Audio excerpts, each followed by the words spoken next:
The meeting is back in session.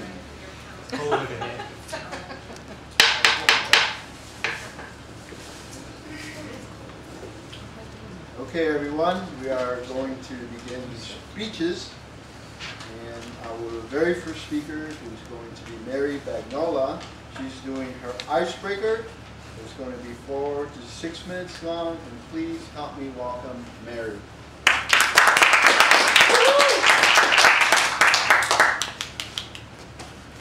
Ladies and gentlemen, it's a pleasure to be here this evening presenting my very first speech. I've watched you for the past couple of weeks, and I'm so honored to be included in this group.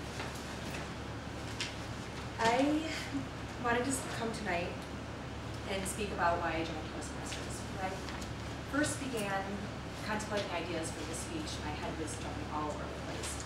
I didn't know whether to talk about myself or where I work, anything like that. So hopefully this speech encompasses everything and get to know me a little bit better. I grew up in an environment that fostered learning. Whenever a question came up, we were always told by our parents to go look it up in the dictionary or look it up in the encyclopedia. So I'm extremely happy the internet came around because my paycheck would probably be spent on books the entire library in my house. It kind of already is, but it's better that the internet's around. My parents, in addition to raising the 4 kids and working several jobs at once, they both went back to school for their education. Their willingness and their perseverance in order to learn and continue learning was carried through to me. As a young child, I always wanted to learn something new. And I believe that my love of learning and investigating every single whim and curiosity has probably made me more into a jack of all trades than a master of none. Let me give you some examples of how this came around. When I was in grade school, I was a musician, quote unquote. I played the piano, the flute, the violin, the clarinet. I even jumped around from classical to jazz to modern pop, everything, under the sun. However, I eventually found out that I could not tell what key we were in. I had no tone. I could not tell what I'm tone deaf.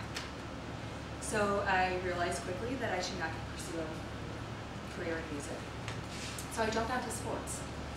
I played everything from basketball to volleyball, but I truly learned that softball was my love.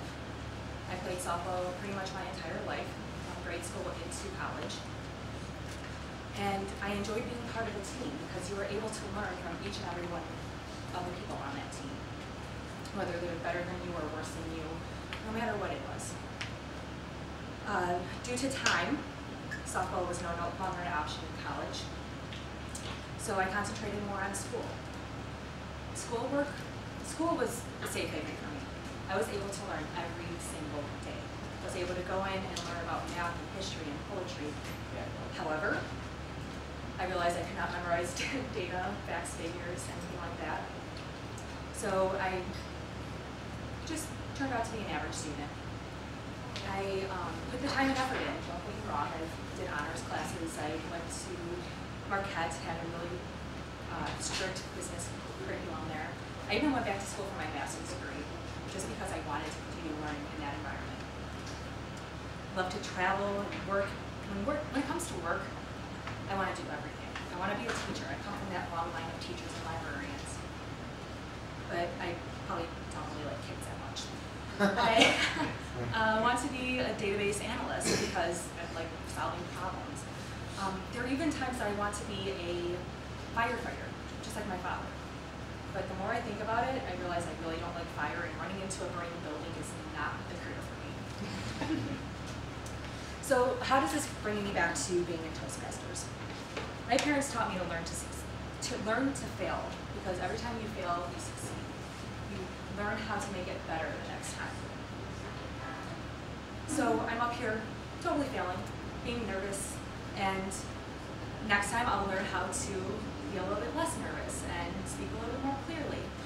So this jack of all trades is hopefully turning into somebody who's a little bit more confident and can be a master of public speaking eventually. And I really appreciate the time with all of you, and hopefully I can learn from each and every one. Thank you very much for your time.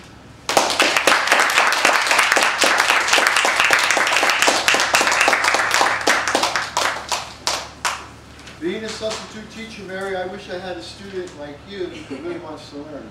Thank you. Anyhow, our second speaker is going to be Tim Wilson, and he would be storytelling the folk tale. The title of his speech is A Brave Little Toastmaster, and I am going to read this before he comes up to speak. Folk tales are stories handed down through the generations which tell important life messages with the power to influence and motivate others. It was recently discovered that the idea for Toastmasters came to Ralph Smedley when he was looking through an early 19th century book of folk tales and read a folk